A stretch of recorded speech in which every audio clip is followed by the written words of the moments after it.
Les damos la bienvenida a la charla Cuidados y apoyos en discapacidad, tensiones, desafíos y transformaciones posibles, organizada conjuntamente por Buenos Aires Discapacidad, Copidis y la Obra Donorione, en el marco del Día Mundial de los Cuidados y Apoyos establecido por la ONU. Esta jornada nos invita a reflexionar colectivamente sobre la importancia de construir sistemas de cuidado y apoyo más humanos, sostenibles y corresponsables, integrando la mirada del Estado, con la presencia del Gobierno de la Ciudad de Buenos Aires, de las organizaciones representadas hoy por la Obra Donorione y las organizaciones presentes, y sobre todo de las personas con discapacidad, protagonistas y destinatarias de todas nuestras acciones, de las cuales conoceremos sus testimonios en primera persona. Antes de comenzar, queremos destacar el trabajo de quienes hicieron posible este encuentro. Los equipos de Copidis y Donorione, que prepararon todo y recibieron a las y los participantes con tanto cariño. Los residentes del pequeño cotolengo Donorione de Rosario, que prepararon especialmente los budines que compartimos esta mañana. A Raúl, residente del pequeño cotolengo Donorione de Claypole, quien muy comprometidamente está a cargo de las fotos, que todavía no ha llegado. Problemas de tránsito en Buenos Aires, en cualquier momento está llegando. Sepan disculpar. Viene de Claypole, vale la aclaración. Y a la organización Alma Humana, que nos acompaña con las infusiones, impulsando oportunidades productivas y de servicios a través de microemprendimientos inclusivos.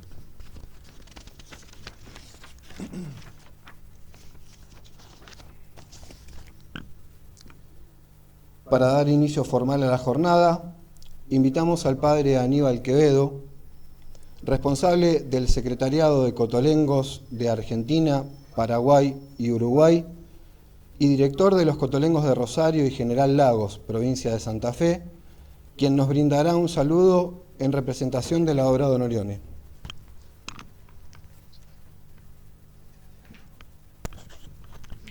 Muy buenos días, bienvenidos a todos. Para mí es una alegría este espacio como hijo de Donorione que vivió comprometido con el abordaje a la discapacidad y que nosotros lo entendemos hoy de esta manera, ¿no? Con reflexiones, con espacios de poder pensar juntos, de poder comprometernos, de visibilizar la situación. Y Donorione fue hijo de otro tiempo, vivió de otra manera, y él, entre otras cosas, entendía en la década del 30, cuando estuvo de visita por Argentina, que quienes vivían en nuestras instituciones, en los cotolengos, eran nuestros patrones, ¿no? Con lo cual no había concepto de planificación centrada, autodeterminación, que va a venir con el tiempo, ¿no? Calidad de vida. Bueno, pero entendemos que como hijos de Donorione poder ofrecerles este lugar, este encuentro, este espacio, poder reflexionar juntos, nos permite crecer a todos. Así que es una alegría y bienvenidos. Buena jornada.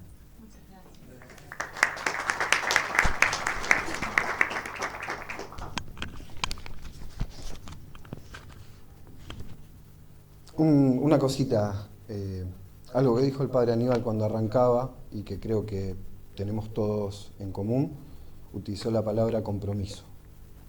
Creo que estamos todos acá por lo mismo. Es para la primera anotación de la jornada, si se quiere.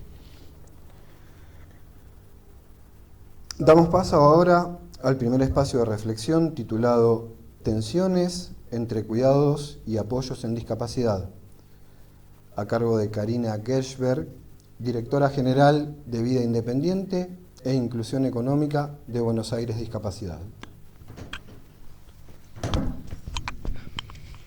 Para atrás, no me spoilees. Ahí voy yo tengo acá. Ya lo tengo, mirá, lo tengo acá. Ahí estaba dándole la espalda a la gente. ¿Cómo les va? Buen día. ¿Cómo están? Bueno, en principio, muchísimas gracias a Donorione por recibirnos en esta casa. La verdad es que es una de las primeras actividades que hacemos en conjunto en esta nueva etapa y estamos muy contentos de poder empezar a trabajar en conjunto. Hoy es el Día Internacional de los Cuidados y los Apoyos, y lo que nos planteábamos cuando pensamos en esta jornada fue qué nos pasa en discapacidad a algunas personas cuando hablamos de cuidado, y que esto nos genera a veces como una cierta incomodidad. Y retomando lo que decía el padre, no es lo mismo pensar la discapacidad en los años 30 que pensarlos en el año 2000 o en el año 2025 o en 25 años más. Y recién el padre decía, don Orione decía esto, bueno, nuestros patrones, ¿no? Trabajamos y pienso que a veces, y la idea hoy es pensar en conjunto, a veces nos quedamos con mucha fuerza pensando en algunas palabras sin mirar el fino de las acciones. Por supuesto, quienes trabajamos en las ciencias sociales creemos que las palabras importan, pero importan porque modelan las acciones. Y muchas veces nos quedamos como atrapados en algunas palabras, en algunas discusiones terminológicas, sin hacer la discusión sobre las prácticas. Entonces, quizás, por supuesto, las prácticas a lo largo del tiempo van variando, pero rescatemos lo positivo de las acciones que se van haciendo en cada momento.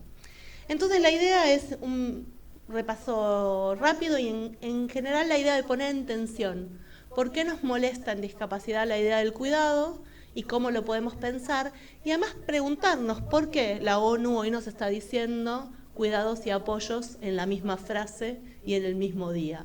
¿Pueden estos conceptos convivir? ¿Pueden estos conceptos dialogar?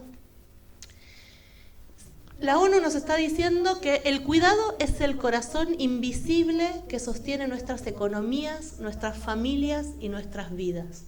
Y quiero tomar este concepto desde el principio, porque acá es donde a mí me hace ruido que nos enojemos con la idea del cuidado.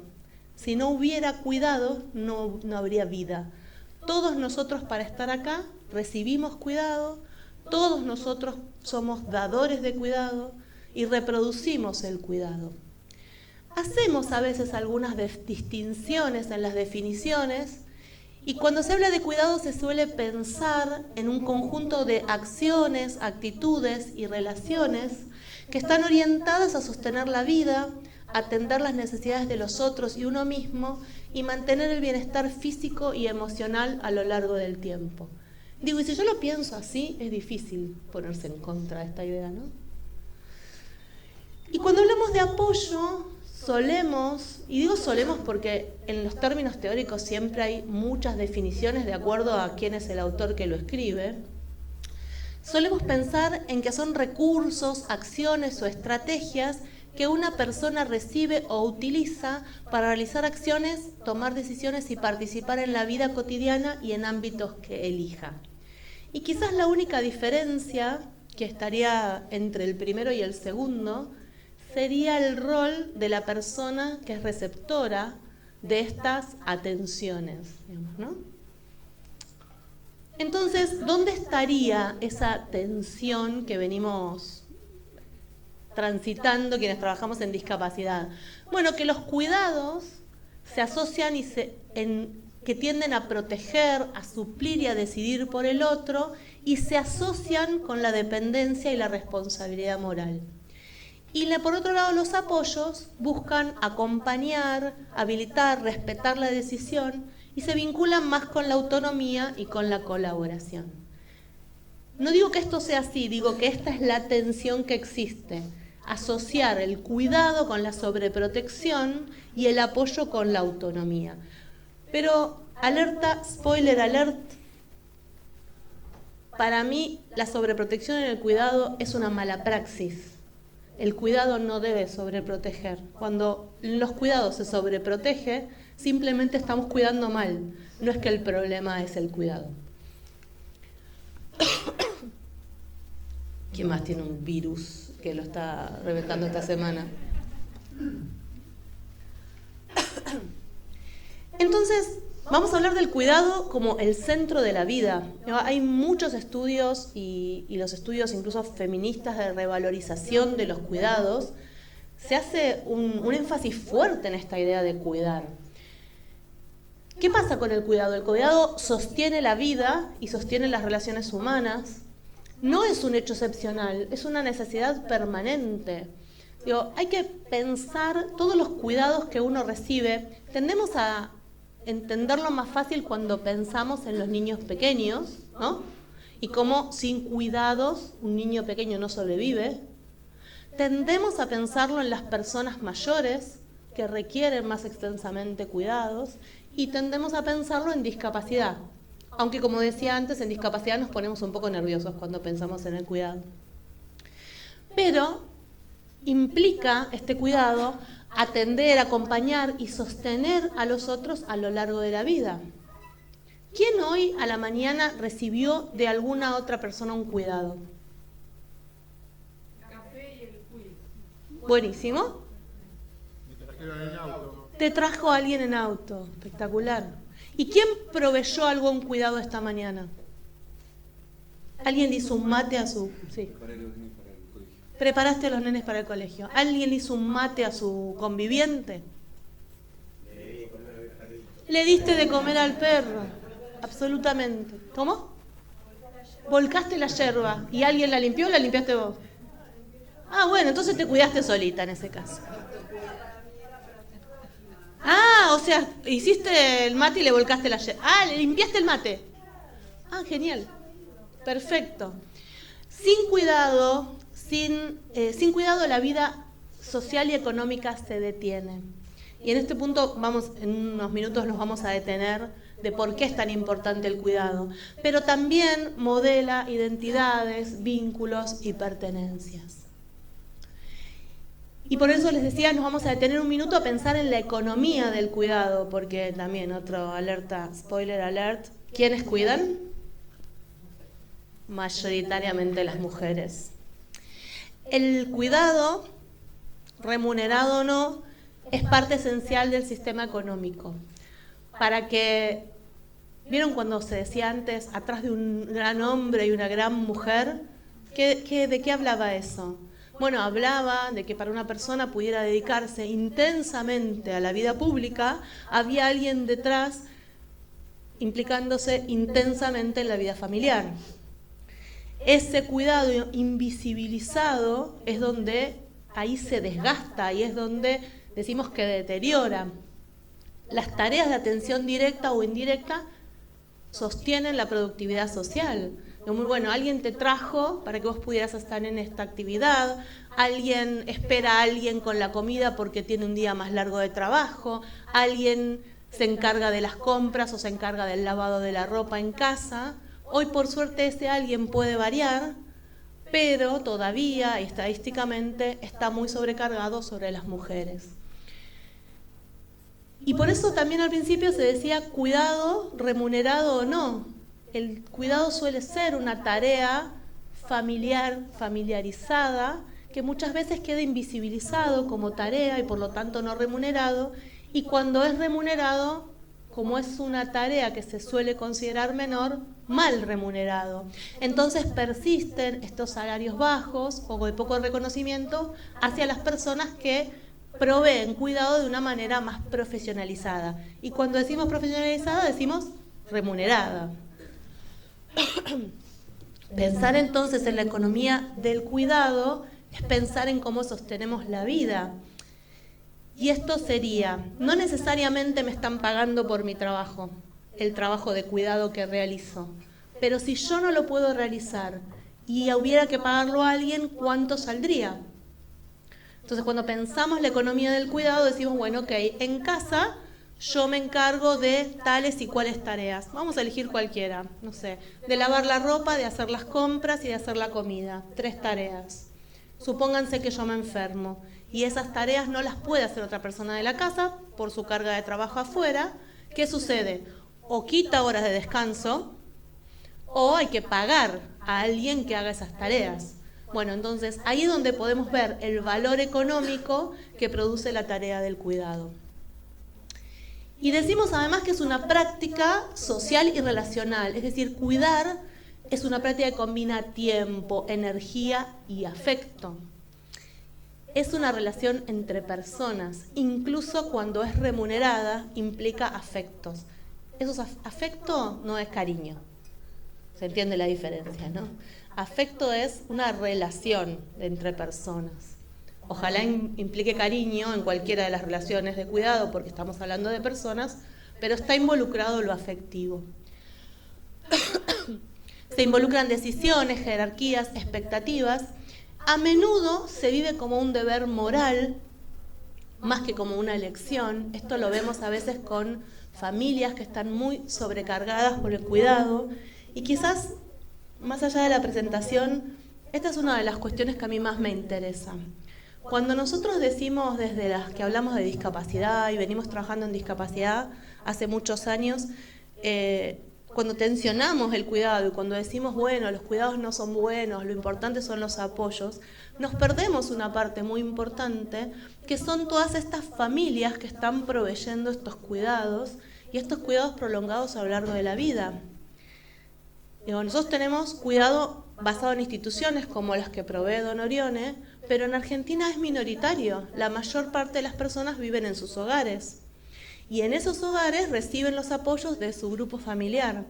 Y muchas veces esto es vivido como un deber. Bueno, por supuesto uno no va a abandonar a la persona pero en ese deber hay un gran dolor también ahí oculto. Lo miro a Juan, con quien hemos acompañado un montón de familias a lo largo de los años, que a veces hay que empezar a poder habilitar que la gente diga, yo hubiera preferido no elegir esto. Me acuerdo de una madre a quien, cuando charlábamos sobre las condiciones y las situaciones y cómo vivían la maternidad de personas adultas con grandes necesidades de apoyo, decía, una de las cosas que más me enoja es que alguien se acerca y me diga, Dios te lo mandó a vos porque vos podés con esto, ¿no? Y ella decía, pero me hubiera mandado $1.000.000 porque también podía con eso, ¿no? Y por supuesto que puedo con eso, dice, porque eso es mi hijo y lo amo, pero a veces no. Y que alguien pueda decir, a veces no lo amo y a veces no puedo, es fundamental, porque si no lo que vemos son familias reventadas por esta carga del cuidado. ¿Y qué pasa con el envejecimiento? ¿Qué pasa con estas mujeres, estas familias que a lo largo de los años vienen sosteniendo una carga alta del cuidado y además atravesando su propio proceso de envejecimiento? ¿Qué pasa con la calidad de vida de todo ese grupo familiar? ¿Y qué pasó entonces con el tema de los apoyos? Hasta acá, cuidado. ¿Alguna discusión, pregunta? ¿No? Ok, perfecto. En discapacidad surge la noción de apoyo como una evolución del cuidado tradicional. Recién el padre nos decía, no era lo mismo en los años 30, y todos percibimos que a lo largo de los años ha ido cambiando la forma en la que pensamos la discapacidad, la forma en la que pensamos los cuidados, los apoyos, y fuimos buscando categorías teóricas como para tratar de entender la cosa y como para tratar de ordenarnos en las prácticas. Y entonces empezamos a pensar en modelos de la discapacidad, ¿no? ¿Sí? Todos tienen esas ideas. Bueno, yo no las voy a repetir hoy. Primero porque pienso además que es un poco cansador estar hablando de los modelos de discapacidad todo el tiempo. Y por otro lado, porque termina por fastidiarme que se crea que esas son realidades. Y son solamente constructos teóricos. Son formas en las que vamos pensando que solo tienen sentido si se traducen en prácticas que vayan siendo cada vez más respetuosas de la persona, de su entorno, de su posibilidad de participar en la sociedad. Entonces, pero de cualquier modo, así como cuando cambiamos algún término, yo pienso que tenemos que despedirnos amorosamente del anterior, pero despedirnos pero amorosamente. Por ejemplo, cuando dejamos de hablar de necesidades especiales y empezamos a hablar de personas con discapacidad, agradezcamos a necesidades especiales y a capacidades diferentes. Yo diría, le damos un besito, muchas gracias, muchas gracias. No te vamos a usar más, pero te agradecemos mucho. ¿Y sabes por qué te lo agradecemos? Porque antes decíamos idiotas y minusválidos. Y entonces ahora pasamos a decir personas con discapacidad, pero tengamos en cuenta que posiblemente en un tiempo también nos despidamos de este término y usemos otro. No nos quedemos como es este, ¿no? Porque este es el que mejor entendemos hoy, pero necesidades especiales también era el que mejor entendíamos en ese momento. Y quizás nuestro hoy no es más inteligente que ese anterior. Y quizás va a ser mucho más inteligente el mañana. Entonces, vamos a ponerlo medio entre comillas.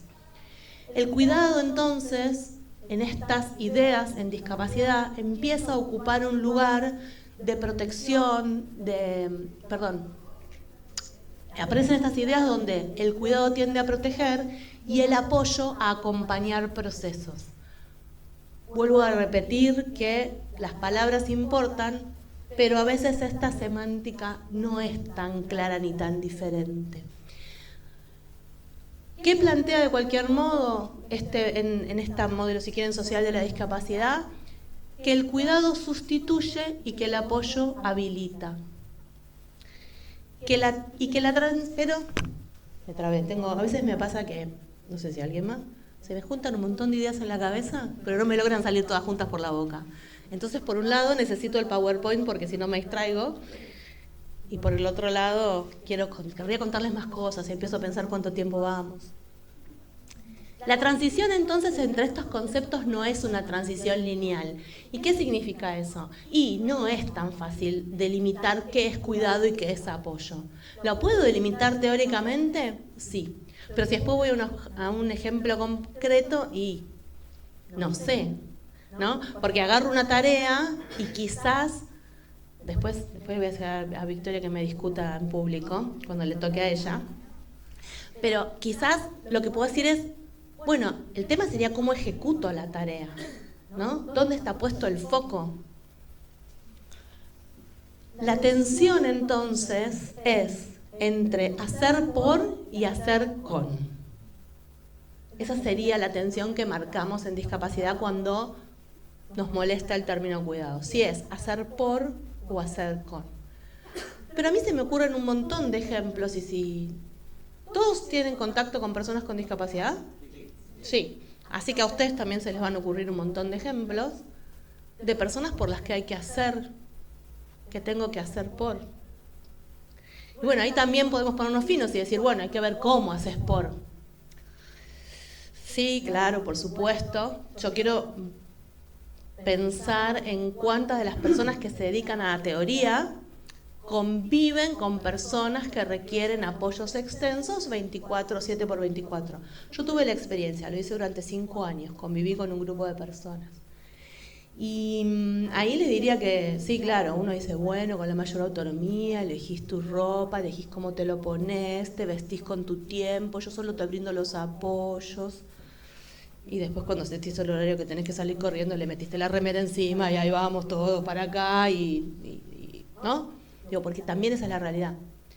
Y hay una diferencia enorme entre ser un profesional que elige trabajar de eso y que si no quiere un día no lo hace más, como hice yo, que un día no quise hacer más eso y me fui a otro trabajo, a una familia que no puede cambiar de trabajo fácilmente, renuncia y se va.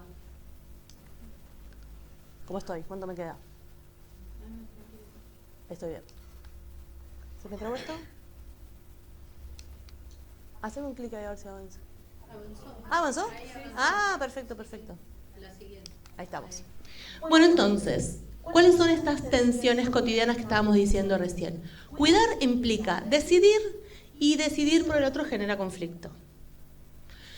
Los límites entre proteger y controlar son muy finos. Y acá sí, acá hay un tema y suele haber un tema con las familias.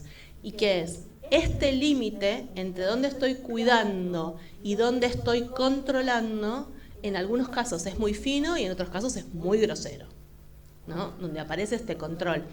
Y aparecen estas sutilezas. Hablaba con un grupo de familias que están intentando armar un proyecto de vivienda convivencial. Y son un grupo de madres. Y una de las madres decía, yo quiero que mi hijo integre un grupo de familias que viva con otros, un grupo de amigos que... Me distraje por lo de la cámara. Quiero que mi hijo integre un grupo en un departamento y que viva con otros. Okay. Pero quiero tener todo un protocolo de cómo actúan los cuidadores, y quiero tener todo un protocolo de cómo se controla, y quiero tener todo un protocolo de cómo van a manejar la ropa, y quiero tener... Yo pensaba, bueno, muy lindo lo de llamarlo vivienda convivencial a eso, pero esta madre lo que quiere es que el pibe viva en otro lado, pero ella controlar todos los aspectos de su vida igual, o mucho más. Y además controlarle a los compañeros, y las interacciones, y todo el personal que trabaja. Y todos sacuden la cabeza así porque les debe sonar bastante, ¿no? Sí. Entonces, atrás de una idea de autonomía, de independencia, de vida independiente, se reproduce un cuidado de superposición, de invasivo, que va por encima de todos los límites. Por supuesto, esto se refleja en estos gestos cotidianos. Quién habla, quién organiza, quién decide. Esto claramente lo vemos cuando llega una persona a preguntar una consulta, a hablar en algún lado, llega a una admisión del centro de día y la persona que habla es la que lo acompaña. Y la persona con discapacidad puede hablar. No, pero yo te cuento. No, espera, déjame que hable con la persona que está viniendo a elegir este lugar. No, yo se lo estoy eligiendo. Bueno, eso no sería una buena práctica.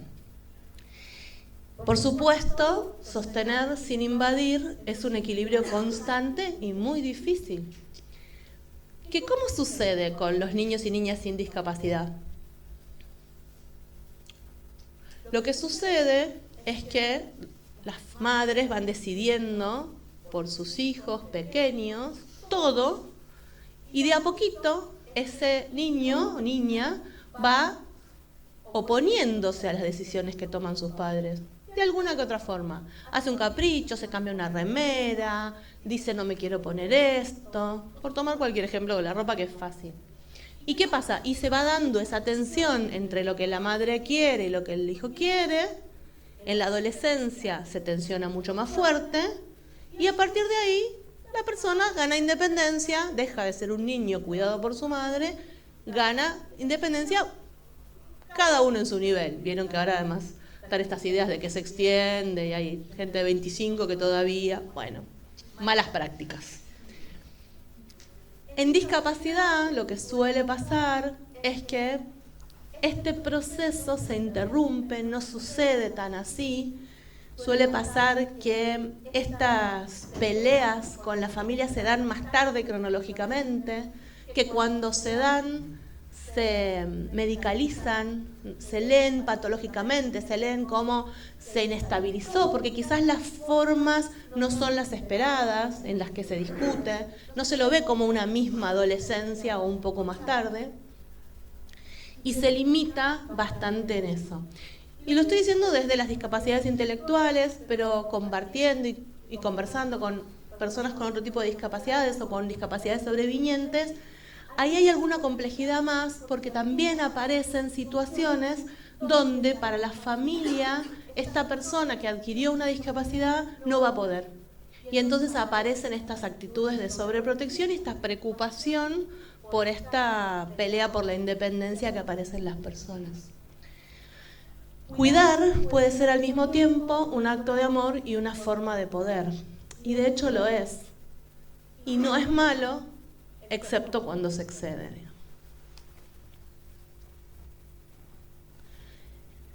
La demanda de cuidado y apoyo crece además en todo el mundo. Tenemos cada vez más discapacidad, tenemos cada vez más población envejecida. Y es un trabajo, como dijimos antes, mayormente femenino y poco remunerado. Requiere técnica, sensibilidad y capacidad de observación.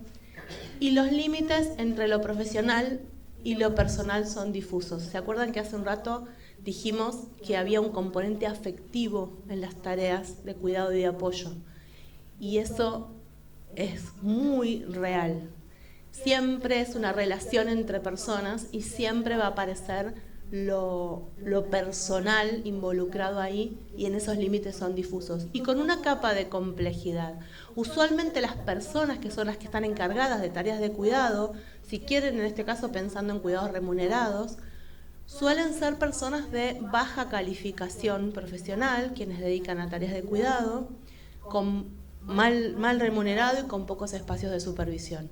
Y por lo tanto, la reflexión sobre cuando estos límites se hacen difusos suele estar ausente. Entonces, suele no suceder este espacio donde la persona pueda reflexionar, me enojé, lo voy a dar como un ejemplo más concreto. Alguien que pregunta todo el tiempo qué comemos. Pregunta qué comemos, milanesas. Al rato te pregunta qué comemos, milanesas. Al rato te pregunta qué comemos, ya te dije milanesas. Al rato te pregunta qué comemos, me estás jodiendo, milanesas. Al rato te pregunta qué comemos, ya no te voy a decir más qué comemos, ¿no? Bueno, esta persona es ecolálica, va a preguntar qué comemos 50.000 veces, no está preguntando qué comemos, está tratando de conversar, no vio series la semana, no vio nuevas series, no tiene otros temas, pregunta qué comemos.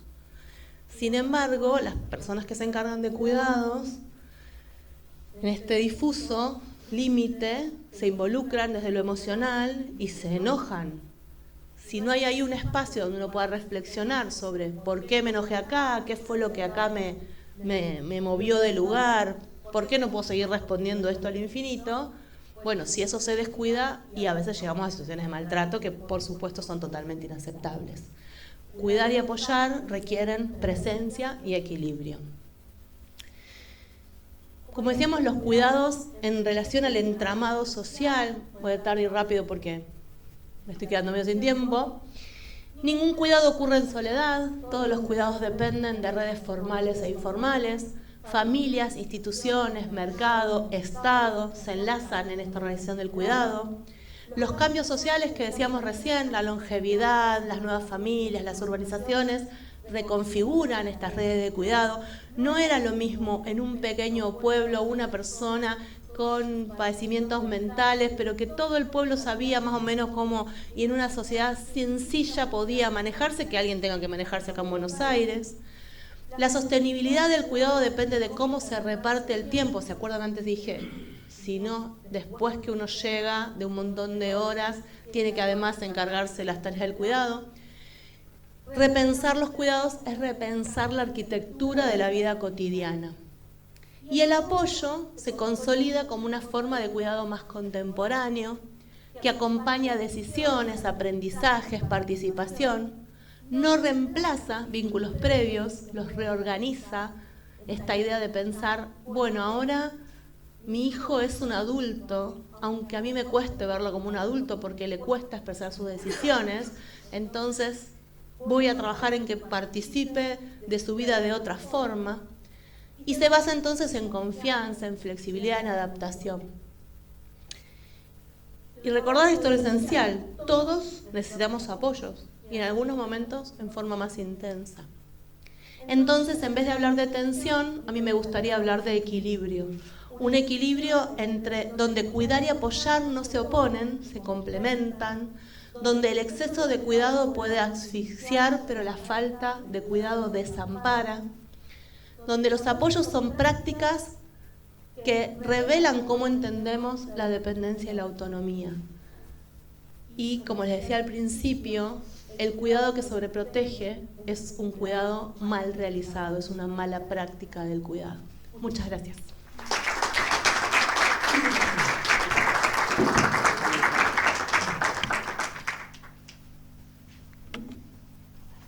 Bien, vamos a compartir un video de imágenes de diversas personas que trabajan en la obra Don Orione.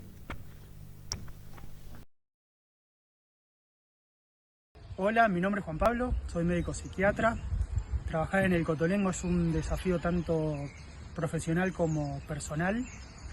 Trabajar la discapacidad en psiquiatría es acompañar a la persona y no al diagnóstico, promoviendo la inclusión, la igualdad, la autonomía, respetando la historia y la singularidad de cada residente para que puedan lograr un proyecto de vida.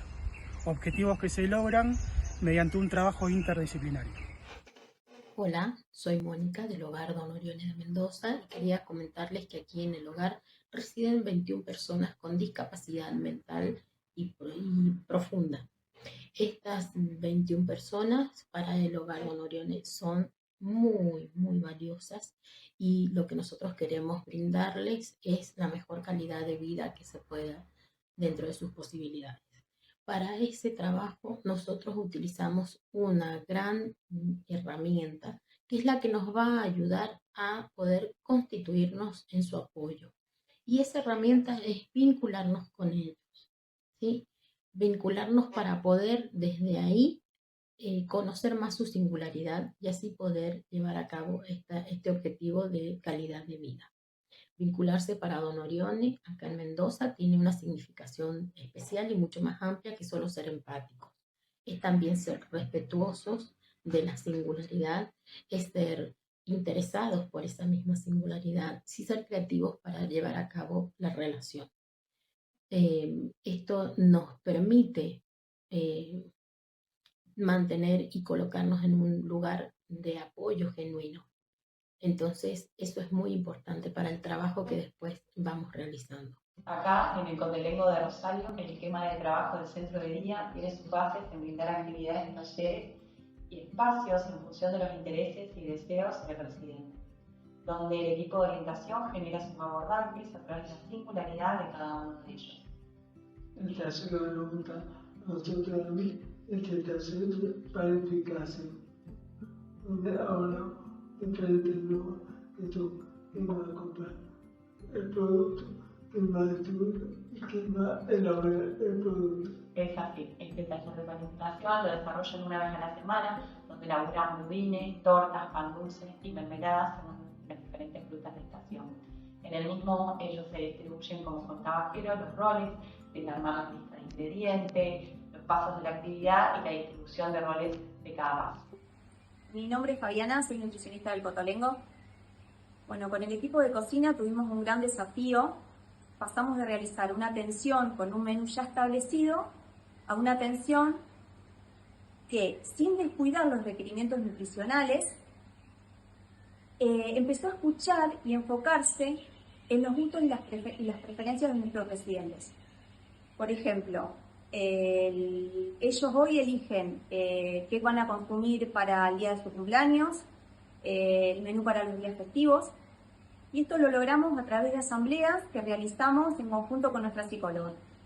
También, en conjunto con Fonoaudiología, trabajamos con los residentes que requieren consumir procesados para que ellos puedan comer el mismo menú que el resto de los residentes y que tengan esa posibilidad y no pierdan la experiencia de los sabores. Bien, vamos al segundo bloque. La siguiente presentación estará a cargo de Victoria Velotti, coordinadora del Programa de Apoyo para la Vida Independiente, quien compartirá los principales lineamientos del programa. Luego, escucharemos a Bárbara, usuaria del programa, y más tarde testimonios de asistentes personales y personas usuarias que nos ayudarán a poner en valor la importancia del apoyo en la vida cotidiana.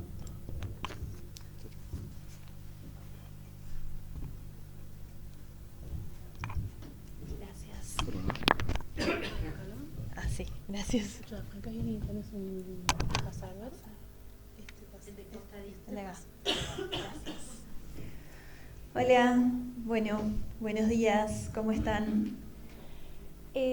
Bueno, como les comentaba recién, lo que vamos a hacer ahora es contarles un poco sobre el programa de apoyo para la vida independiente que tenemos en la Subsecretaría de Discapacidad del Gobierno de la Ciudad, que es un programa que se crea hace aproximadamente 10 años, en realidad va a tener 10 años el año que viene, y que nos parece importante poder comentarles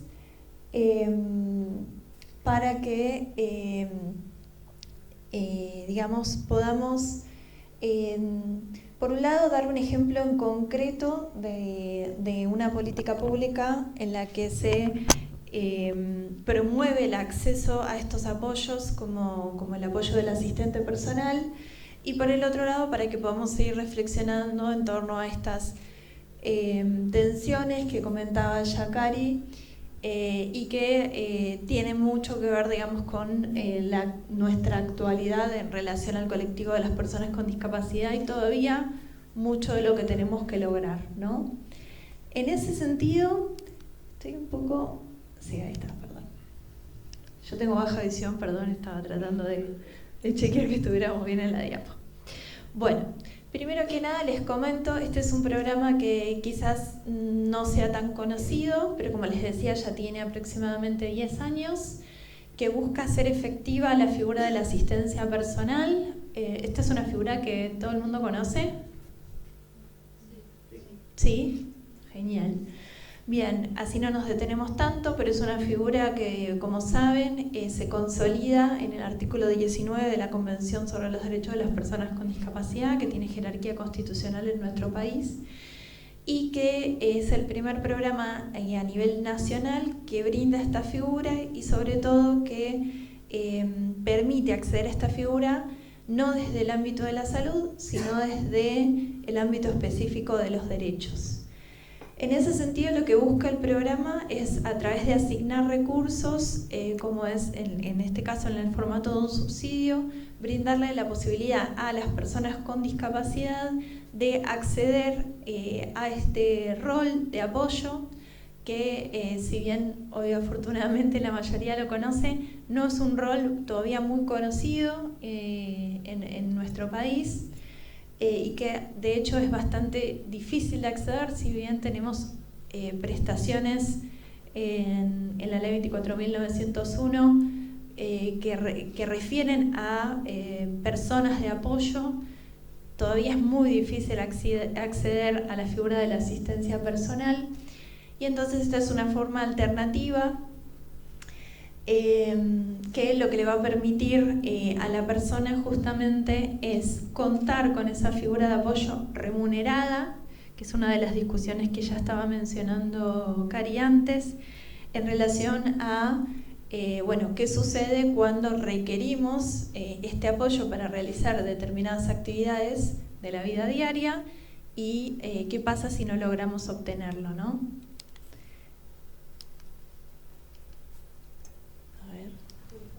Ahí va, gracias. Ah, la con razón.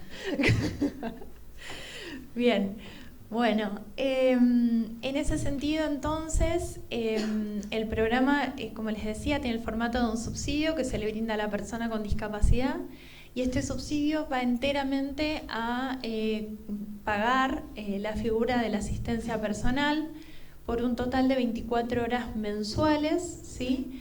Es decir, 6 horas semanales, donde la persona puede recibir este apoyo. En la encuesta anual de hogares del año 2018, cuando consultábamos de la Ciudad de Buenos Aires, cuando se consultaba respecto de si las personas con discapacidad requerían apoyo de un tercero, resultó ser, para distintas actividades de la vida diaria, resultó ser que el 61% decía que sí lo requería, y gran parte de ese apoyo que requería lo estaba recibiendo siempre de un entorno familiar, bueno, allegados, parejas, etcétera, con lo cual nuevamente se pone en manifiesto esta situación que ya comentaba Cari, que es que cuando el entorno familiar es el que brinda el apoyo se da cuando ese familiar puede, con los recursos que tiene, con los conocimientos que tiene, con, digamos, con inclusive sus intereses y sus deseos puestos en esa marcha, ¿no? Entonces, lo que sucede en ese sentido es que puede quedar en tensión esta cuestión en relación a cuáles son los deseos y los intereses de la persona con discapacidad. Por eso es tan importante el reconocimiento de esta figura como una figura de apoyo que tiene que ser remunerada, profesionalizada, no en el sentido de que sea un profesional ni del ámbito de la salud, pero sino de que se configure un rol específico que brinde apoyos desde estas perspectivas, ¿no? de la autonomía y la autodeterminación de la persona con discapacidad. Y en ese sentido si bien obviamente los destinatarios principales de estos apoyos son las personas con discapacidad, también nos vamos a encontrar con que se crea, ¿no?, esta situación laboral para un montón de personas que pueden, digamos, desempeñarse en este rol de la asistencia personal, y a la vez también podemos decir que las familias también se ven beneficiadas, las familias o los entornos que antes brindaban ese apoyo, porque bueno, pueden correrse de ese lugar y tener, tiempo para ellas, ¿no? En ese sentido, una de las primeras cuestiones que se creó con este programa fue la capacitación de asistentes personales para la vida independiente. Esta capacitación se creó en el año 2016, antes del nacimiento del programa, porque entendíamos que necesitábamos hacer una pequeña formación, ¿sí?, a las personas que fueran a desempeñarse en este rol.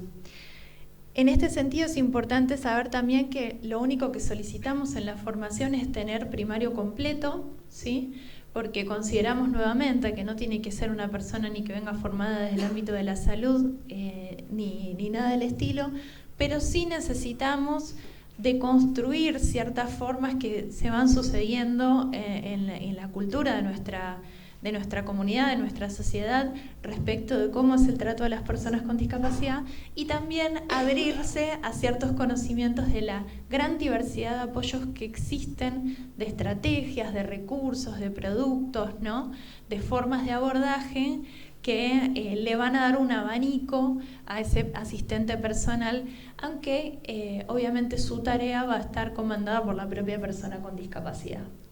Entonces se generó esta capacitación. Las personas que desean cursarla en este momento tienen dos posibilidades: una es de manera presencial, que la hacemos 2 veces al año, y otra es de manera virtual, que es una capacitación que incorporamos este año junto con el Instituto Facultar, que bueno, también estamos realizando 2 al año, y que también abre la posibilidad que muchas personas la puedan cursar de manera asincrónica, a distancia, y eso también nos ayuda a difundir y hacer más extensiva esta formación. Una vez que las personas aprueban esas formaciones, aprueban un examen, se pueden inscribir en nuestro registro de asistentes personales para la vida independiente, que además desde finales del año pasado es ley en la Ciudad de Buenos Aires, creando, digamos, por ley esta figura y este registro, lo cual, si bien antes existía a través de resolución, hoy tiene una jerarquía mucho mayor y nos permite ampliar nuestro trabajo. Y una vez que las personas quedan, los asistentes personales egresados se inscriben en este registro, quedan a disposición tanto de las personas en general que quieran consultar el registro, como también de las personas usuarias de nuestro programa que después, una vez que ingresen al programa, van a tener la posibilidad de acceder a un asistente. Bien. En relación a cómo es el programa, yo les comentaba recién que es un subsidio que se paga a la persona con discapacidad por el término de 6 meses, ¿sí?, con posibilidad de prorrogarse por 2 periodos adicionales, es decir, hasta 1 año y medio en total, que estos periodos pueden ser consecutivos o no. Se otorga una cantidad de 24 horas mensuales, es decir, 6 horas semanales, y la estructura que tenemos es trabajar con un plan individual de vida independiente, ¿sí? En este proceso es muy importante que nosotros tenemos una instancia que también genere una diferencia respecto de otras propuestas de apoyo, que es que tenemos un equipo interdisciplinario que es el que lleva adelante todo el programa. En ese sentido, desde las charlas informativas, la preinscripción, los informes sociales, la evaluación y la guía para los planes individuales, donde la propia persona con discapacidad es la que decide, en el marco de este programa, qué objetivos va a llevar a cabo, ¿sí? Y también este equipo interdisciplinario es el que va a poder guiar en algún sentido y acompañar todo el proceso con su asistente personal, y hacer las supervisiones, ¿sí? Donde van a poder también abrir un abanico de herramientas que se va a poder poner en marcha. Entonces, como decía, en este periodo se van a poner objetivos que se van a querer llevar adelante, ¿sí? que son, les digo, los más frecuentes, pero obviamente cada persona elige los que considera, pero tienen que ver a veces con aprender a manejar dinero o el apoyo en sí mismo para manejar dinero, a moverse en transporte público, orientarse en la vía pública, gestionar turnos médicos, a realizar salidas recreativas, ¿sí? A organizar el tiempo libre, a buscar empleo. También tenemos algunas personas que que todavía tienen el apoyo para maternar, ¿sí? Según obviamente los objetivos que cada uno elija y con los tiempos que este programa puede brindar ese apoyo. Bien, por último les comento, como este programa va de 6 meses, tenemos 2 momentos de convocatoria anuales. En este momento, la semana que viene estamos iniciando la convocatoria para iniciar en el mes de enero. Ahora les voy a poner las charlas informativas para que las puedan tener y las puedan difundir. Pero bueno, sí, también me parecía interesante poder comentarles que hoy el subsidio tiene un valor de 192.000 pesos por esas 24 horas mensuales, ¿sí?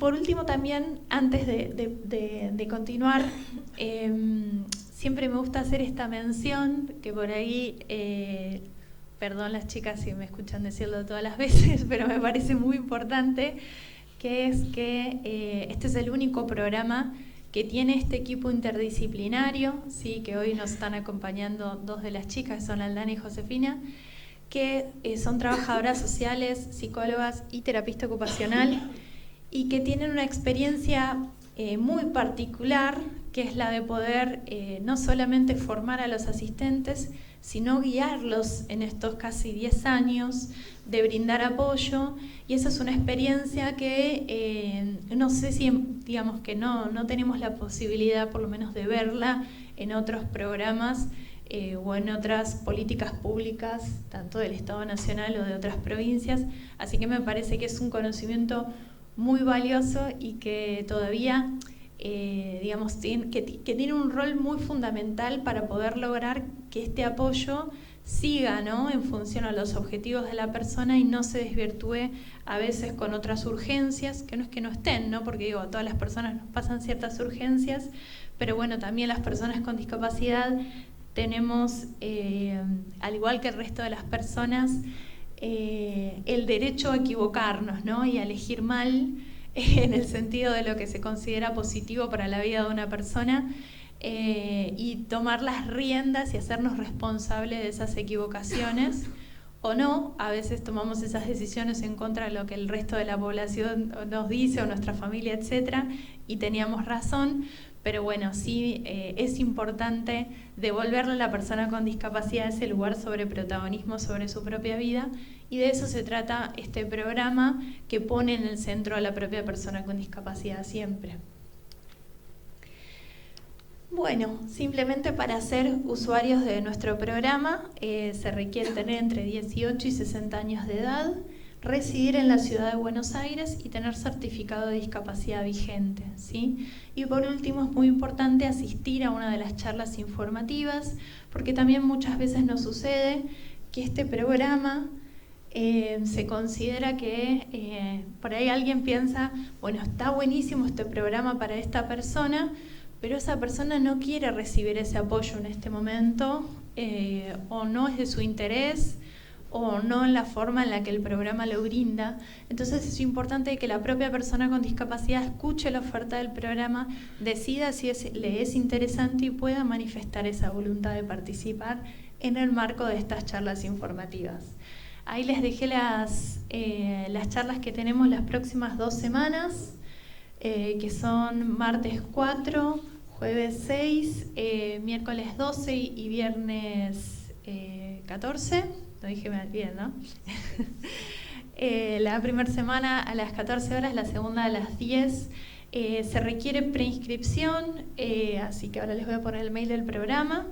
Pero bueno, les invitamos a que puedan difundir esta iniciativa, que nos parece que tiene que seguir creciendo y ser también modelo para otras jurisdicciones, para que podamos lograr en términos también de todo el país tener acceso a esta figura, que es una figura muy importante para las personas con discapacidad.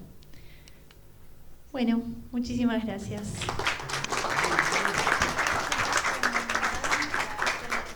En este momento lo que vamos a hablar es con Barbie, que Barbie tuvo la posibilidad de pasar a través del programa, ¿no?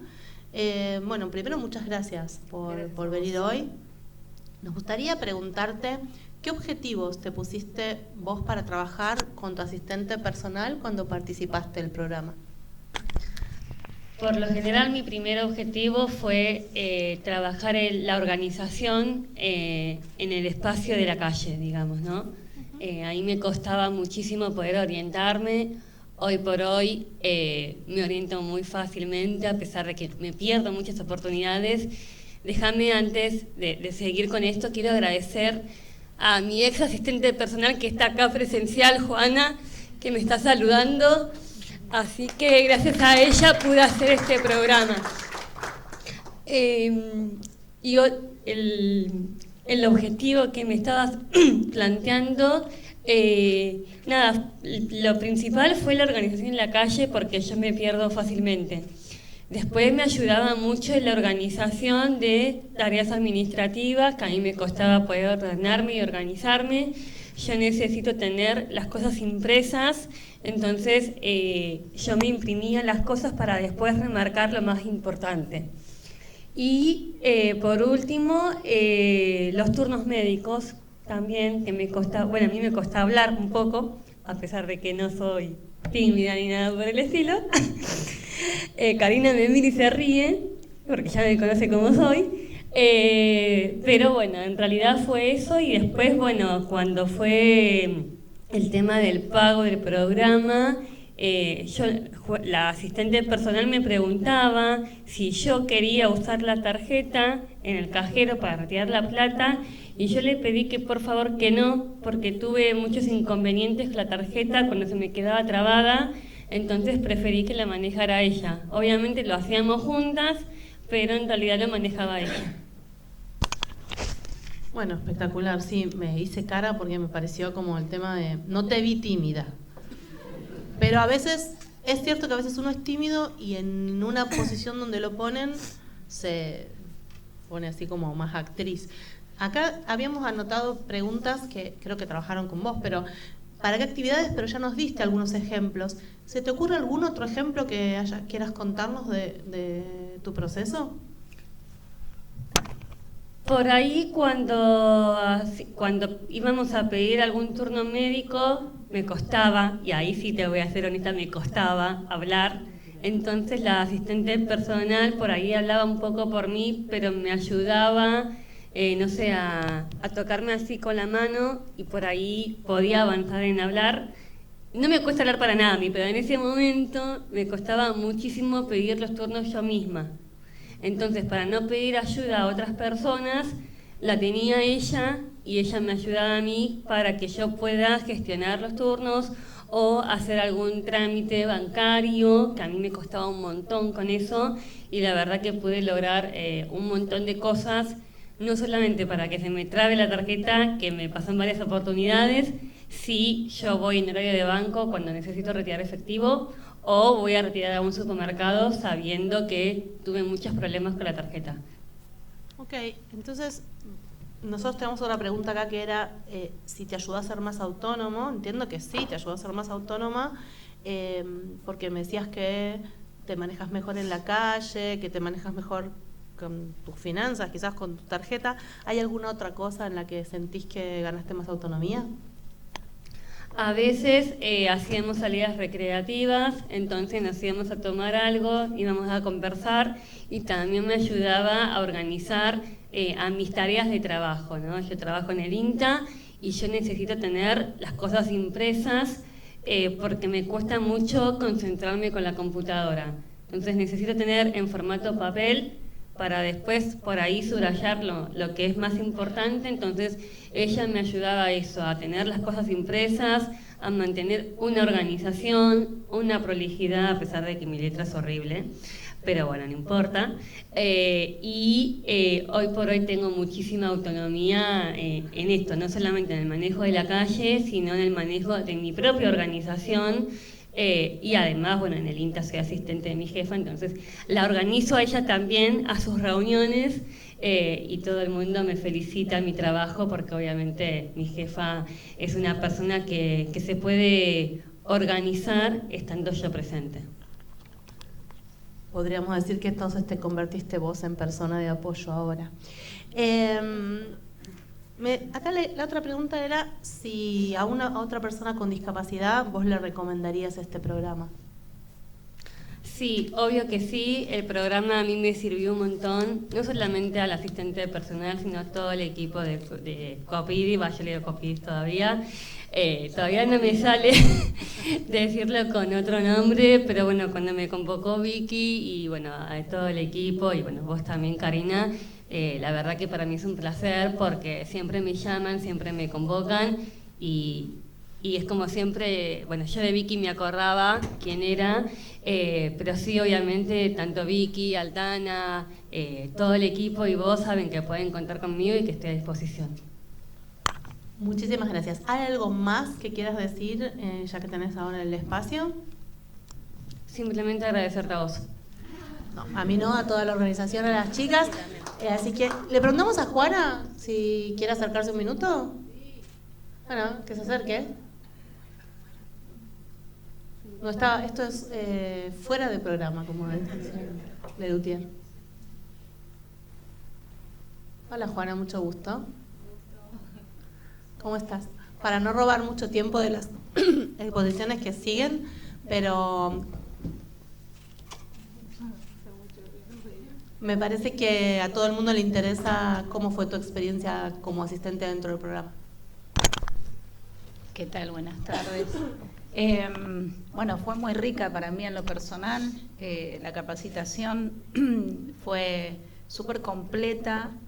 Me dio muchas herramientas, no solo para la función que tenía que desempeñar, sino para también aprender a cómo dirigirme, cómo tratar, y en todas las áreas, porque es una capacitación muy completa, no solamente es para saber cómo desempeñarnos como asistentes personales, sino para aprender otras áreas, educación, tuvimos hasta incluso capacitación en RCP, así que la verdad que es una capacitación súper completa, la súper recomiendo, y todos los contenidos que vemos en la capacitación son para la vida, para la vida diaria, para saber cómo manejarnos con ellos, cómo realmente es la forma respetuosa de dirigirse a ellos, de tratarlos, de ayudar, de apoyar.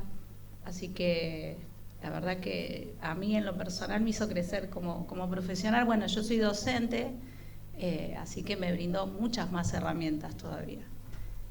Bueno, gracias. No, hay algo que quiero decir de Barbie, que ella no lo dijo, pero ella ha crecido un montón y una de las cosas que me enorgullece es ver, ella no sabía viajar y hoy viaja, se va de vacaciones, anda por todos lados y a mí me enorgullece porque incluso también tenía otros objetivos como ser comunicadora, le gusta esto de capacitar, enseñar, formar y la veo en las redes, la veo viajando por todos lados y eso la verdad que para mí es un orgullo, así que te felicito, Barbie. Buenísimo, bueno, muchísimas gracias. Bueno, muchísimas gracias.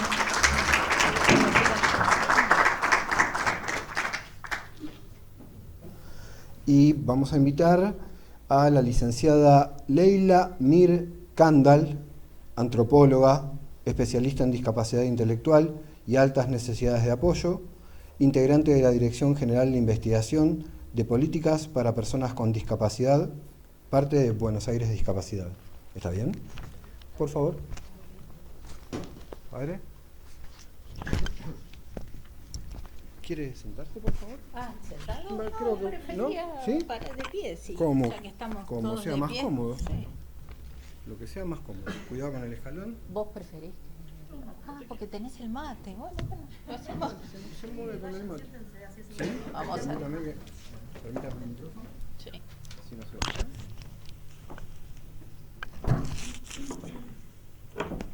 Ahí sacamos. Gracias. Cuidado con el pie.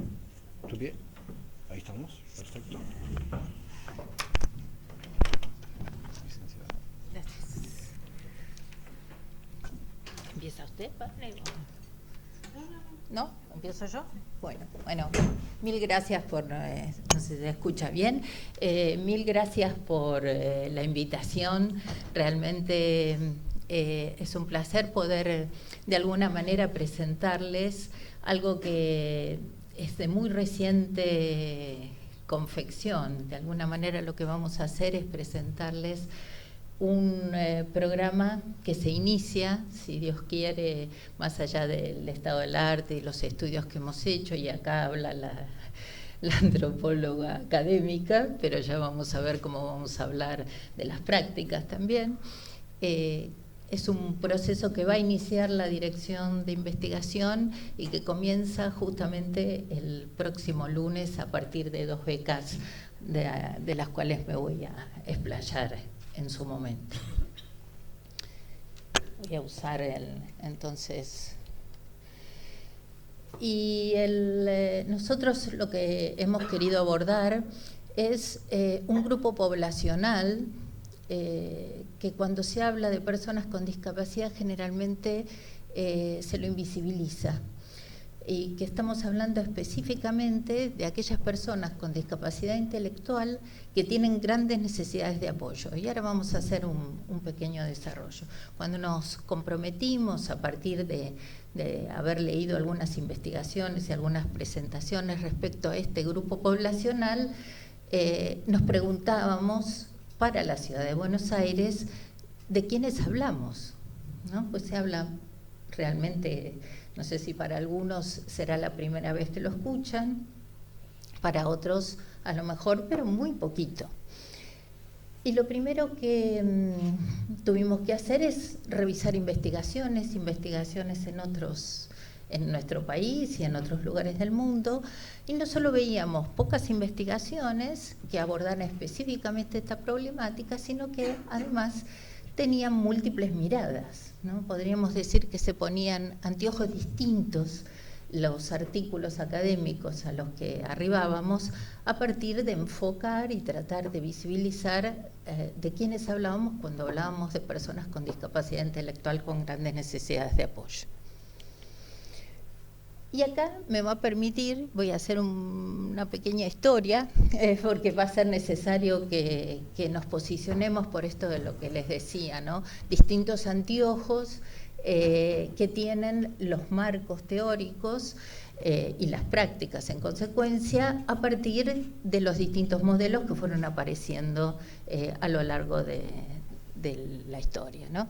Y tradicionalmente podríamos decir que si tuviéramos que definir a las personas con discapacidad intelectual, en general eran trastornos que se medían, o sea, podríamos incluir a las personas con discapacidad dentro de lo que se considera para el ámbito de la biomedicina personas con discapacidad severa o profunda, aquella que se podía clasificar a partir de cuantificar, de medir, ¿no? Entre 20 y 30 puntos del coeficiente intelectual, y allí podíamos arribar a un determinado grupo poblacional entendido como de grandes necesidades de apoyo. Se lo definía como necesidades de apoyo, ¿no? Excepcionales, y aquellas personas que tenían serias limitaciones en desarrollar habilidades adaptativas. Buscábamos en la literatura y podríamos decir que estos 3 grandes elementos aparecían. Contemporáneamente, y eso tiene que ver también con la clasificación que realiza la Organización Mundial de la Salud, aparece la idea del funcionamiento humano, ya no solo como un déficit a partir de una discapacidad física, sino se comienza a pensar en las personas con discapacidad en funcionamiento, en interacción con el entorno. Acá avanzamos un poquito más y ya no estamos hablando solo del déficit, sino estamos hablando de la interacción con el entorno. Hasta que podríamos decir que podríamos definirlas como aquellas personas que tienen una discapacidad intelectual, dijimos, severa y profunda, que tienen limitada su capacidad adaptativa, y allí sabemos bien que tiene que ver, ¿no?, con las rutinas cotidianas, pero que hay un fenómeno que se presenta y que es uno de los ejes que vamos a abordar y que limita, que es su capacidad de comunicación verbal. Pero sí sabemos a la vez, si bien hay dificultades en la comunicación verbal, sabemos que a través de distintas señales con miembros de su entorno, gestos, caricias o interpretación de los propios convivientes, esta comunicación es posible. Entonces, son personas que requieren un entorno que les conozca, ¿no?, que les puede interpretar y que les permita desarrollar un entorno estructurado. A su vez, se complejizaba y se complejiza un poquito más porque no suelen aparecer solo una discapacidad intelectual, sino aparecen discapacidades asociadas o distintos problemas médicos del campo de lo neurológico o del sensorial. Esto como mira y fuertemente el enfoque y el anteojo, podríamos decir, de la biomedicina. Pero aparece el cambio de paradigma, si bien dijimos que vamos a ir mirando las fronteras difusas que hay entre los términos. Coincido con Karina, ya vamos a ver cómo la vamos a interpelar a la convención de alguna manera. Aparece la convención y aparece el enfoque centrado en los apoyos, ¿no?, como un concepto clave de recursos y servicios. Allí no voy a leer la definición, pero apunta a pensar a las personas con discapacidad como personas con derechos, y el enfoque está pensado fundamentalmente para el desarrollo de la autonomía, la accesibilidad y la vida independiente. Ahora, ¿qué ocurre cuando esos apoyos están o se requieren a lo largo de toda la vida o en un periodo extensísimo de su vida? No hablamos de los apoyos, pero lo decimos muy brevemente, que no estamos pensando exclusivamente en adaptaciones del entorno, ¿no?, físico, tecnológico, sino estamos hablando también, como bien creo que escenificaron Juana y tu nombre, recórdame.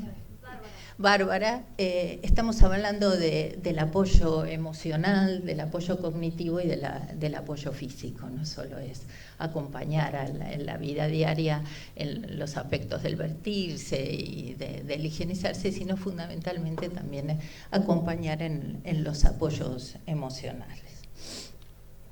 Entonces, dicho esto, distintos anteojos con los que miramos el tema de la discapacidad intelectual con altas necesidades de apoyo, se suma una complejidad mayor, que es que cuando miramos las literaturas empezamos a encontrar denominaciones diversas respecto a este colectivo.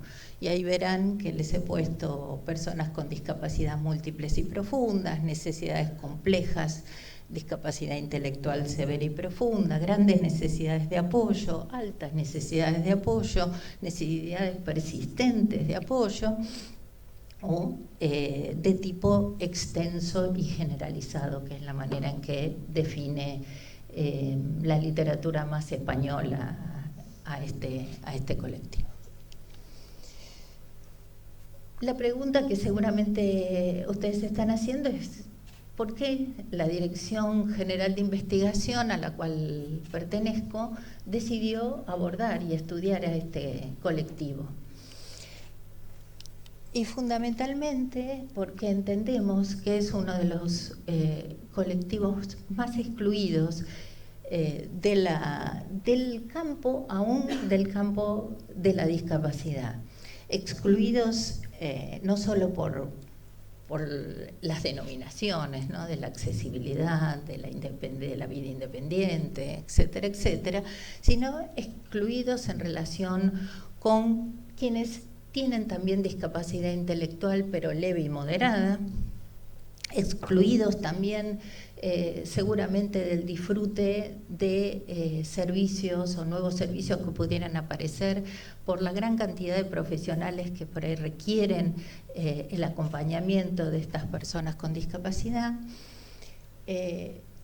Está claro que no reciben, y generalmente es una deuda importante, que no se acompañe con los servicios adecuados o en su totalidad, para que pudiéramos ir respondiendo al gran tema de la Convención de Derechos para Personas con Discapacidad, que es que puedan vivir con cierta autonomía en sus propios entornos comunitarios.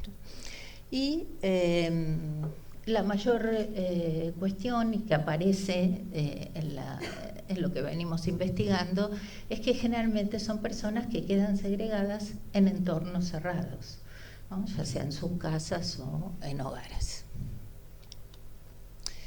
Entonces, y acá un poco es la manera de interpelar que esta mirada va a tener con respecto a la Convención, dado que la mayoría de los programas y los trabajos, ya hay mucho por hacer, y eso está claro, que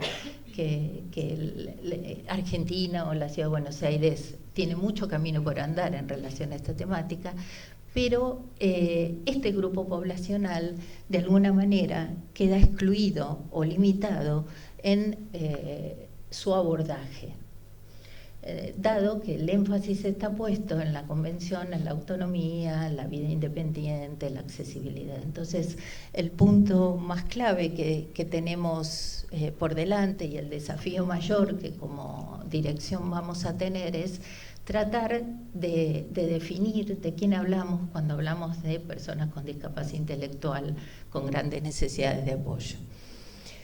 Un elemento que se suma, que ya lo mencioné, pero que es importante volver a recalcar, es la dificultad en lo comunicacional y la elevada complejidad que suele haber en general con otras patologías. Y lo entendimos como dirección general como una obligación. Pertenecemos al Estado, y una obligación de saber cuáles son las necesidades singulares, qué necesidades tienen específicamente aquellos que forman parte de este colectivo, que requiere, como vamos viendo, de un entorno sumamente estructurado y con un apoyo muy individualizado, con personas que deben conocer y entender en general a través de gestos, caricias, otras maneras de comunicar cuáles son sus necesidades. También tenemos como país una deuda importante. Ya el Comité de Derechos para Personas con Discapacidad en el año 23 le hace una recomendación a la Argentina de volver y de tratar de desarrollar evidencia científica que posibilite dar cuenta de las personas con discapacidad en relación a la población total, que pueda haber instrumentos validados científicamente que puedan ir definiendo la diversidad que conlleva hablar de personas con discapacidad.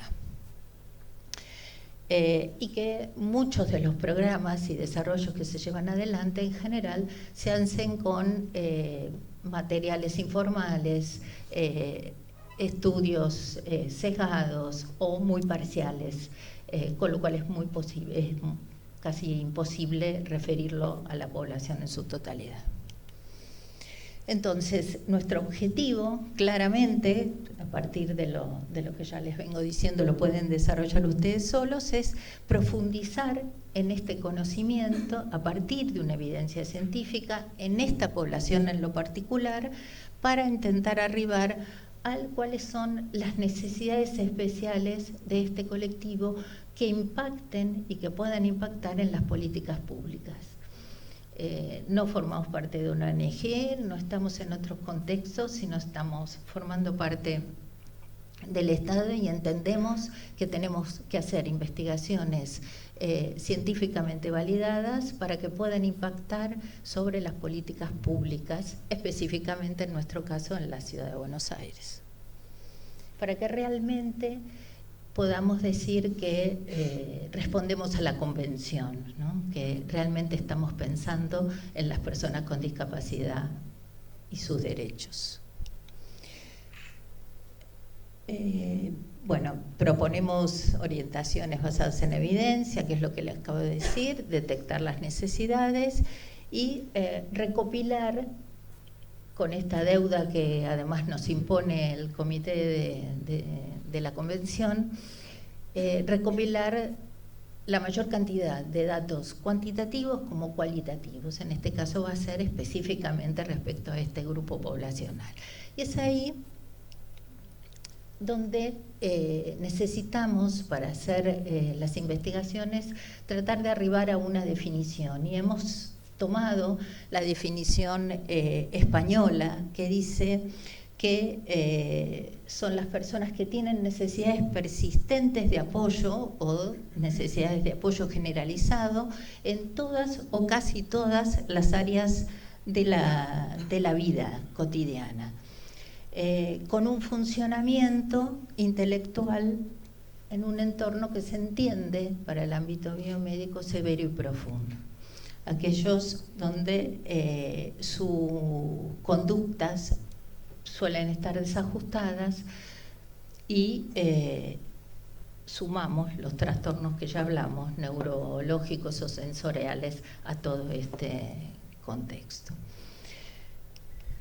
Entonces, a partir de entender que había un grupo poblacional invisibilizado, aún en las investigaciones que abordan las personas con discapacidad, que nos encontramos en una Dirección General de Investigación que depende de la subsecretaría. Definimos y decidimos que era una obligación llevar adelante diversas investigaciones respecto a este colectivo. Y ahí es donde les voy a presentar, que son las dos de otras varias que querríamos desarrollar, pero las dos que se van a efectivizar a partir del lunes. La primera es tratar de dar cuenta a esta deuda que es de los datos cuantitativos, de cuáles son.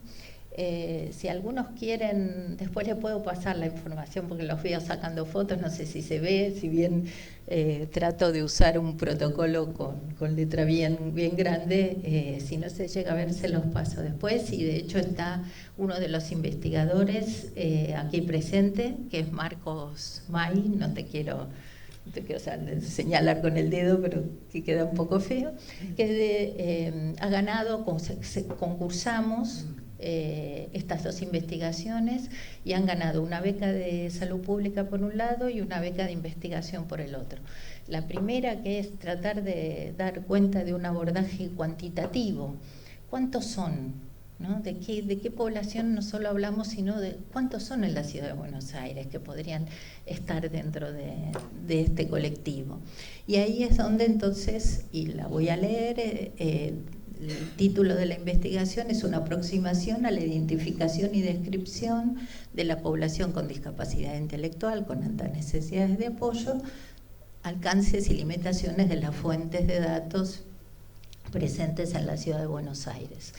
Es un déficit contar con que la Ciudad de Buenos Aires no cuente con estadísticas actualizadas.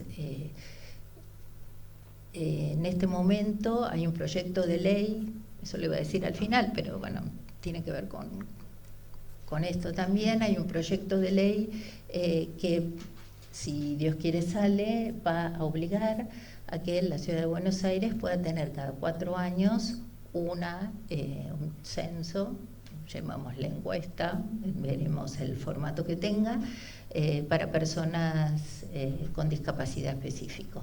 Porque como bien dijo, no me acuerdo tu nombre, discúlpame, que hablabas de información del año 18, y eso es así. Nosotros tenemos información muy desactualizada y para tratar de lograr datos cuantitativos lo más ajustados posibles, habiendo pasado tantos años, se hace necesario contar con nuevas herramientas. Si bien el año pasado se utilizó un formato que se llama módulo Washington, donde hay algún tipo de información, si bien pequeña, pero ojalá podamos contar con esa ley que nos obligue a tener bases de datos cuantitativas posibles para la ciudad de Buenos Aires. También a partir de estudiar esta temática nos dimos cuenta, así como yo les hablaba antes de los anteojos, ¿no? Que las múltiples miradas y los anteojos que nos ponemos los profesionales a partir de los cuales miramos, que pueden tener distintos filtros de colores, ¿no? A veces estos conceptos de una práctica de apoyo generalizado, extenso, es difícil de incorporar en los profesionales de la salud. En general hay una tendencia, como si hay el público del campo más biomédico, sabrán, a definir o cuantificar, ¿no? Definir severidad, profundidad, y no tanto ver cuáles son elementos que nos permitan entender a esa persona en el entorno. Entonces, planteamos una segunda investigación que va a estar llevada adelante por una antropóloga, Verónica Sandes, que lo que va a dar cuenta es de tratar de seguir a través de lo que ustedes conocen como la historia clínica en salud, el CIGEOS. Ustedes saben que en Ciudad de Buenos Aires las historias clínicas están digitalizadas. Hacer la doble vía, un seguimiento. Por eso tenía que ver también con que yo les pusiera las denominaciones diversas, porque la manera de que podamos detectar a través del CIGEOS, de la manera en que han codificado, bueno, están codificadas con la CIE-10, con la Clasificación Internacional de Enfermedades en la historia, sino con determinadas denominaciones. Eso abre una profusión de definiciones que van a ser rastreadas a través de la historia clínica, por supuesto anonimizadas, ¿no? Sin ningún nombre y apellido que dé cuenta de ello, y a la vez se va a hacer un trabajo de campo con los profesionales que atienden fuertemente y específicamente a esta población. Entonces, que podamos trabajar como en las dos vías. Por un lado, entender de cuántas personas hablamos, y por otro lado, tratar de visibilizar de qué manera se las asiste o se las atiende. Y entonces ya termino, que creo que es parte de lo que ya les he dicho, ¿no? Definir cuántos y cómo son, ¿no? Desarrollar políticas públicas centradas en este grupo poblacional, incidir, si podemos, en mejorar la capacitación de los profesionales de la salud que asisten a este grupo poblacional, atender a las dificultades comunicacionales que entendemos que vamos a poder arribar, y promover de alguna manera y visibilizar la inclusión de este colectivo en las estadísticas y en las discusiones que hablen del campo de la discapacidad. Bueno, eso es todo. Estoy abierta a que pregunten lo que quieran.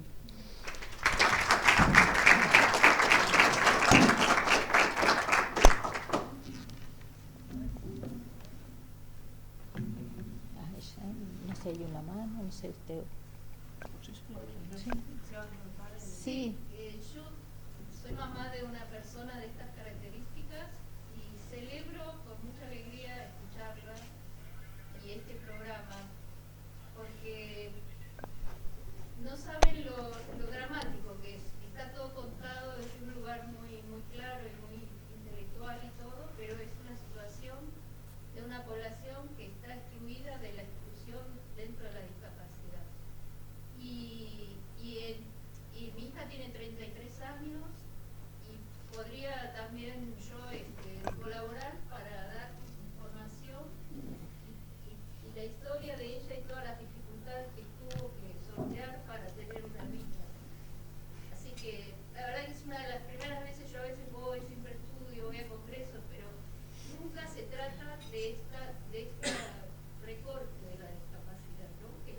personas que tienen cosas maravillosas como todos, pero no están dentro de lo que se espera, que es, bueno, no quiero ser larga y tomar, pero bueno, quedo a disposición si quieren.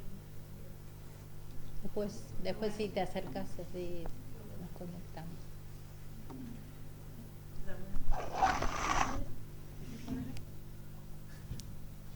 Bueno, simplemente compartirles que celebro este espacio de reflexión que se generó en esta mañana de la obra de Don Orione, y contarles, para los que no nos conocen, que en Argentina tenemos 11 instituciones que son hogares permanentes para personas con discapacidad. Viven aproximadamente 1.200 personas, y además de estas 11 instituciones en Argentina, nosotros también acompañamos a una en Montevideo y una en Asunción, ¿no? Las 13 instituciones hacen que vivan con nosotros alrededor de 1.500 personas con discapacidad, con lo cual el perfil nuestro es sumamente heterogéneo. En Argentina son solo personas mayores de edad, hombres y mujeres con distintas discapacidades. Y para acentuar lo que planteaba la doctora, solamente contarles una anécdota de una residente nuestra que responde a estas características planteadas de necesidad generalizada de apoyo, comunicación muy básica, con pocas palabras, y que nosotros con el tiempo la fuimos interpretando y entonces conociendo, y descubrimos que un espacio de disfrute para ella era a la mañana, cuando arranca la jornada. Ella vive en camilla, en una camilla, entonces está postrada en una camilla, y en un momento donde inicia la jornada, ella elige con qué cartera salir. Entonces tiene distintas carteras, elige una, sin un patrón particular, entonces hoy es esta, mañana la otra. Elige una cartera y se la pone encima del cuerpo, y con eso ella vive su jornada. Entonces, bueno, veníamos así con Lili, hasta que un día chocamos con la realidad de COVID, ¿no? Entonces, imagínense, COVID, un sistema de salud completamente estresado, y que a un punto consideramos, por los síntomas que tenía, que su situación era de COVID positivo, que debía ser internada. Entonces, nuestra reflexión es si va a internación o no, una persona con pocas palabras, qué posibilidades tenía de atención, de interpretación, de decodificación. La sostuvimos más tiempo en nuestra institución. Cuando vimos que los parámetros eran como más delicados, decidimos la internación.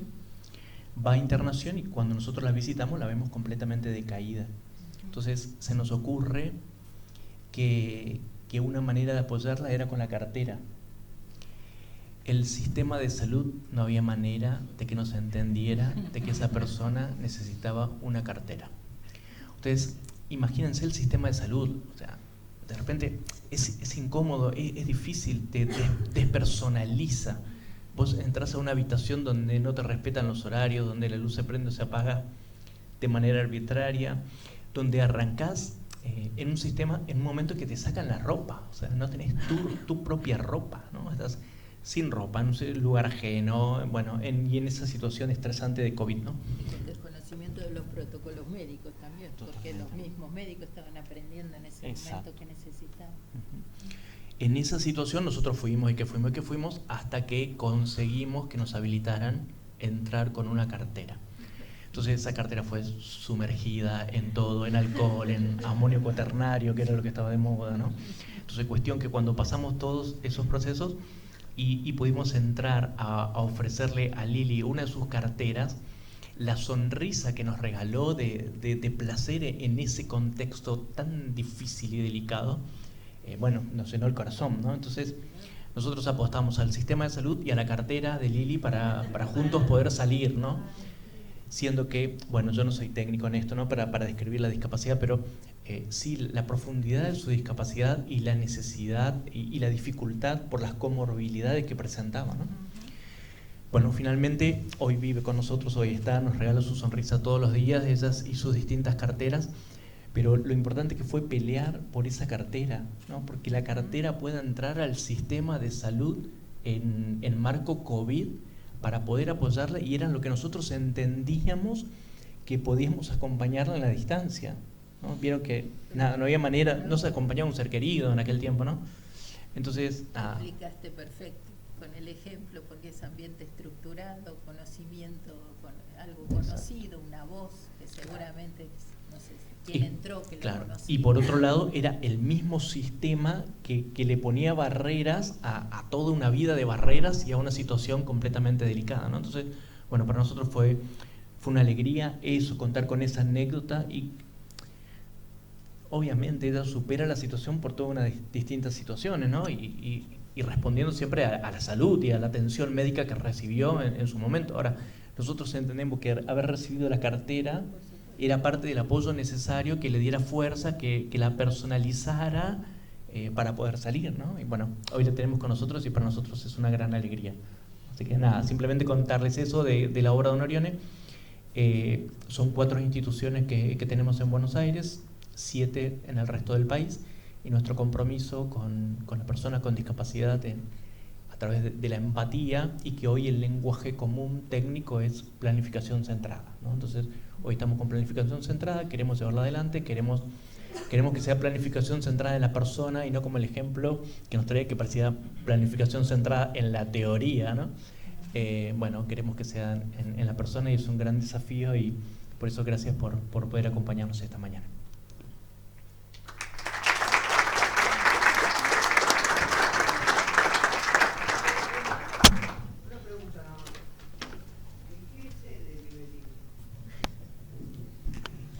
En lo que sería mi casa actual, que es General Lagos, es el Cotolengo que queda 20 kilómetros antes de la ciudad de Rosario.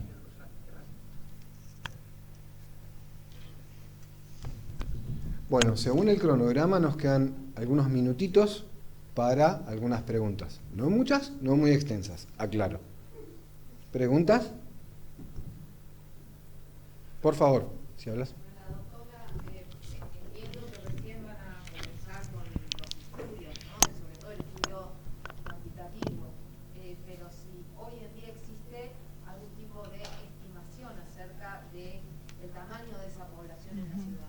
Sí, si nos basamos en datos secundarios, ¿no? O sea, a partir de la literatura estudiada, está España, que generalmente es un gran apoyo en este sentido para el tema de la discapacidad, está planteando que este colectivo específicamente sería de un 0,15 en relación a la población general. Si eso lo hacemos pensando que la Ciudad de Buenos Aires solo tiene 3 millones de personas, estamos pensando que podemos llegar a un colectivo perfectamente con políticas públicas, porque es un grupo pequeño de personas que tienen estas necesidades especiales de apoyos extensos y generalizados, ¿no? Entenderlas nos va a permitir ver cómo plantearlas, saber si seguimos más o menos ese parámetro, ¿no? Que estamos pensando que población con discapacidad a grandes rasgos está hacia el 10% de la población, ahora está un poquito menos, ¿no? 8, depende de los lugares. Si seguimos más o menos con ese parámetro, ustedes saquen la cuenta, son muy poquitas personas, con lo cual perfectamente podríamos ofrecer políticas ajustadas o centradas, como dice el padre, que es verdad, el enfoque centrado en está muy de moda. Yo soy antropóloga, así que esto desde la antropología viene de toda la vida, pero bueno, son muy pocas personas y es viable que pueda hacerse, solo que estamos en esta parte preliminar porque no sabemos, y hay una tercera pata que yo por el apuro no la desarrollé, que también, si Dios quiere, va a estar a cargo de un sociólogo. Marcos, yo creo que no te dije que sos sociólogo, especializado en números, que nos viene muy bien, en tratar de hacer un trabajo en campo más en hogares, que posibilite como ir llegando a las voces, así como planteaba el padre, ¿no? Llegando a los lugares donde pueden estar albergados específicamente, ¿no? Y entender un poco ambos caminos, desde quien brinda el apoyo, quien cuida y quien recibe ese apoyo y ese cuidado. Cuando decís muy pocos, Sí, sí. Sí, no es tampoco, obviamente hay un trabajo de pesquisa importante para un equipo, pero si lo pensamos en términos de políticas públicas y en tratar de definir cuáles son las necesidades específicas, entendemos que no es inviable que la Ciudad de Buenos Aires pueda tomar este tema a su cargo.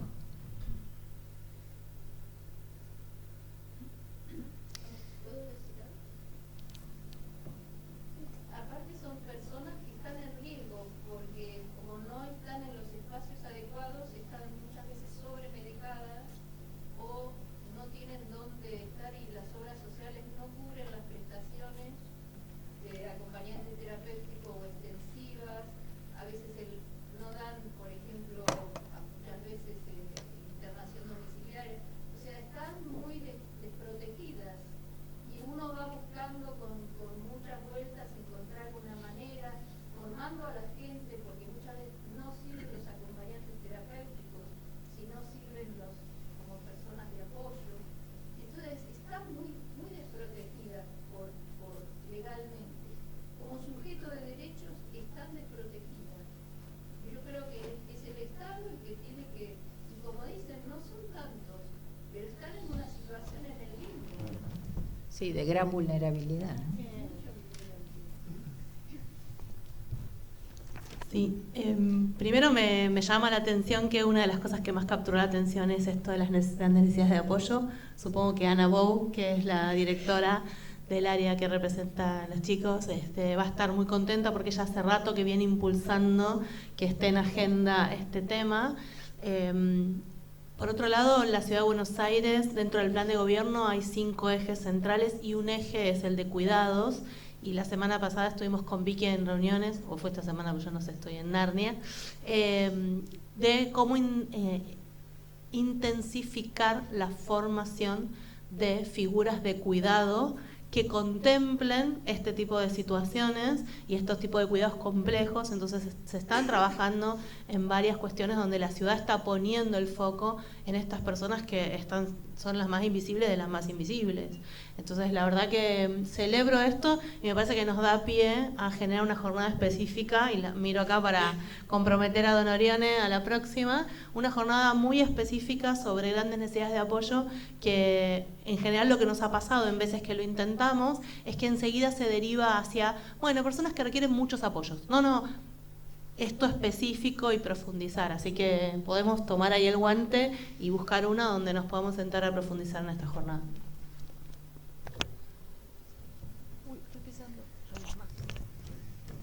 Sí, seguramente Ana estaría muy contenta, no pudo estar hoy aquí, es una pena, pero cuando vos la invitaste a que participáramos, no dudó en que esta temática pudiera estar presente.